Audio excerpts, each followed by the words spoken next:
Salut à tous, c'est BizBiz. Alors aujourd'hui l'épisode 427 du Zap Image. Comme d'habitude, je vous mets des images de foot d'actualité ou des images anciennes. On en parle un peu et c'est parti. On va commencer et souhaiter aujourd'hui l'anniversaire de Dimitri Payet qui fête aujourd'hui ses 31 ans pour l'attaquant de l'Olympique de Marseille, aussi joueur de l'équipe de France, même si Deschamps l'a pas appelé pour les deux matchs face à la Russie, face à la Colombie. Normalement, voilà, c'est toujours un joueur important de l'équipe de France. Donc il s'est remis en question quand même parce qu'il a un peu mal pris, voilà, de pas être sélectionné en équipe de France, surtout la liste avant celle de la Coupe du Monde. Donc il espère maintenant faire une grosse fin de saison avec l'OM et que Deschamps l'appelle pour la liste des 23.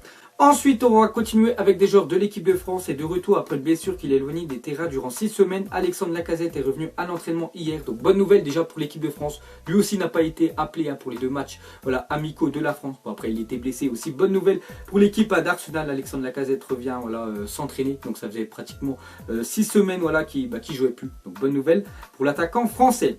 Ensuite, Nabil Fekir, récemment opéré du genou, devrait revenir dans les 10 ou 15 prochains jours, a annoncé l'Olympique Lyonnais. Donc lui aussi, ça fait pas mal de temps qu'on le voit plus, Nabil Fekir, parce que tout simplement, il est blessé. Et on voit qu'il va rester encore 15 jours à l'infirmerie. Donc il a déjà loupé le choc face à l'Olympique de Marseille. Bon, après, ils avaient gagné Lyon. Il avait loupé aussi le match retour face au CSKA Moscou. Vu que Lyon sont fait éliminer d'Europa League. Maintenant, ils jouent plus de Coupe d'Europe. Donc encore 15 jours d'indisponibilité pour Fekir.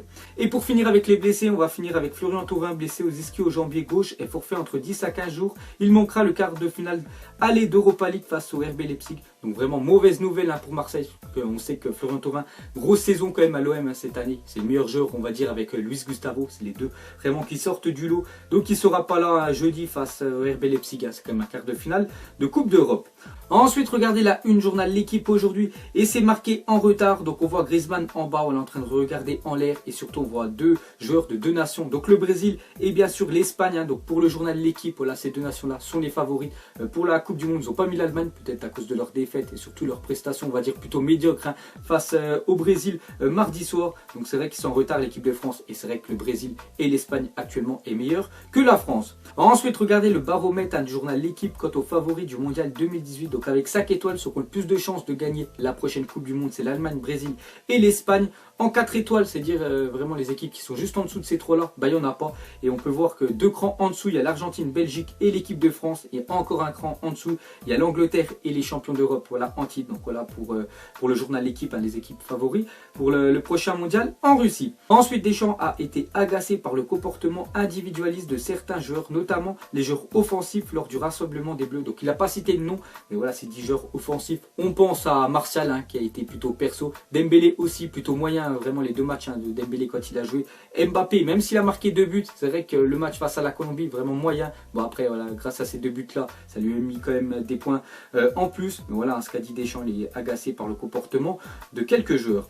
Ensuite, jetez un coup d'œil au compte à rebours de la Coupe du Monde. Et aujourd'hui, c'est J-78 et la stat, c'est 171, comme le nombre de buts marqués lors des éditions 1998 et 2014. Donc, c'est les deux Coupes du Monde où il y a eu le plus de buts inscrits. Donc, la Coupe du Monde à 98, remportée par l'équipe de France. En plus, ça se déroulait en France. Et la dernière, au Brésil, remportée par l'Allemagne. Ensuite, regardez cette photo avec pratiquement tous les meilleurs joueurs de la planète. Et on va dire leur période internationale. Est-ce qu'ils ont été bons ou est-ce qu'ils ont été mauvais? Donc, on peut voir, par exemple, un Cavani tout en haut qui a mis une retournée. C'est vrai qu'il a marqué un but en retournée acrobatique lors de ses matchs internationaux. On peut voir tout en bas à gauche Messi, pointé du doigt par Isco, parce que Isco a marqué quand même 3 buts. Donc c'est pour ça qu'il y a eu 3 Isco qui pointent du doigt Lionel Messi. On peut même voir tout en bas à droite un Paul Pogba qui a été vraiment bon, on va dire, contre la Russie. On voit même Cristiano Ronaldo qui est en train de tenir le panneau d'affichage 2. Donc vraiment, il a marqué 2 buts dans le temps additionnel face à l'Égypte. Ensuite, à parler du futur adversaire de la France à la Coupe du Monde, le Pérou est sur une série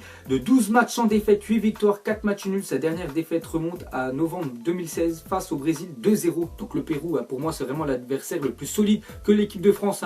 Va jouer dans sa poule, même si le Danemark est aussi pas mal. Mais vraiment, ça va se jouer entre le Pérou et l'équipe de France, la première place. Et j'espère quand même que la France va terminer première. Ensuite, une déclaration de Diego Costa, l'attaquant de l'Espagne, qui ont humilié, on peut dire, l'Argentine 6-1. Donc il a parlé de Lionel Messi, il a dit en Argentine, ils aiment beaucoup critiquer Messi. Là, il voit ce qu'il valent sans Messi. L'Argentine doit prendre soin de Léo. Ils doivent être reconnaissants s'il n'était pas là. Comment ferait-il? Donc déjà, il ne faut pas oublier quand même que c'est Lionel Messi qui a qualifié l'Argentine. Parce que pour le dernier match, je crois, des éliminatoires de la Coupe du Monde de l'Amérique du Sud, c'est lui qui avait marqué un triplé et qui avait marqué les 3 buts du match. Et donc il avait donné la qualification à l'Argentine. Et on a bien vu quand Lionel Messi n'est pas là. Donc voilà, ils en ont pris quand même 6 face à l'Espagne. Donc voilà ce qu'a dit Diego Costa sur Lionel Messi. Ensuite, Trevor Burlingham a parié 550 € en 2014 que Lewis Cook, son petit-fils, serait international avant ses 26 ans. Pari réussi puisque Lewis Cook a honoré mardi sa première sélection. L'heureux grand-père empoche 19 000 € sur un pari dont la cote était de 33 contre 1.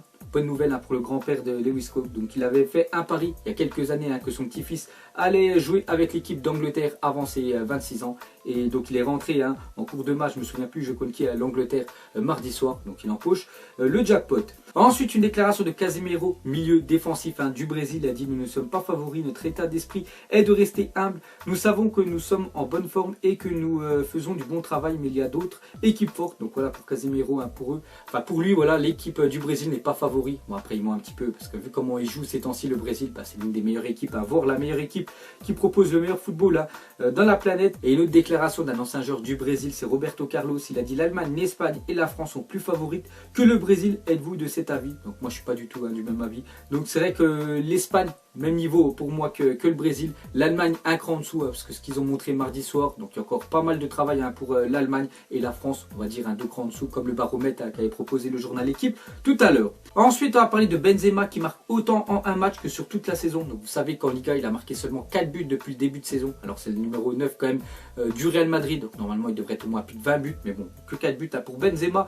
Et voilà, ce week-end, enfin pendant cette période, on va dire internationale, Benzema, voilà, qui n'était pas appelé avec l'équipe de France quand même au Real Madrid. Sur les 24 joueurs présents de l'effectif A du Real Madrid, 20 joueurs sont partis jouer avec leur nation. Donc Benzema, lui, a joué en match amical avec l'équipe B, bien sûr, du Real Madrid. Ils ont joué contre les U20 de l'Argentine. Et donc déjà, le Real B sont imposés 6-1. Et Benzema a marqué 4 buts. Donc bonne nouvelle pour Benzema. Bon, après, le niveau était inférieur parce que les U20 de l'Argentine, ça n'équivaut pas au Barça ou à l'Atlético de Madrid. Mais voilà, quand même 4 buts. Et c'est bon pour la confiance pour Benzema. Ensuite, selon AS, le Real Madrid aurait fixé le prix de Gareth Bale à 100 millions d'euros. Donc voilà, Gareth Bale acheté, je crois, vers ces alentours-là de 100 millions d'euros. Donc ils ont fixé son prix à 100 millions d'euros. Donc lui, il y a beaucoup de rumeurs qui pourraient partir du côté de Manchester United l'été prochain. Ensuite, regardez ce qu'a mis Mertens, l'attaquant de la Belgique, en titre de cette photo. Donc il a marqué: il y a d'autres façons de nous remercier, Rome. Donc Romelu Lukaku, parce que Lukaku a marqué un doublé.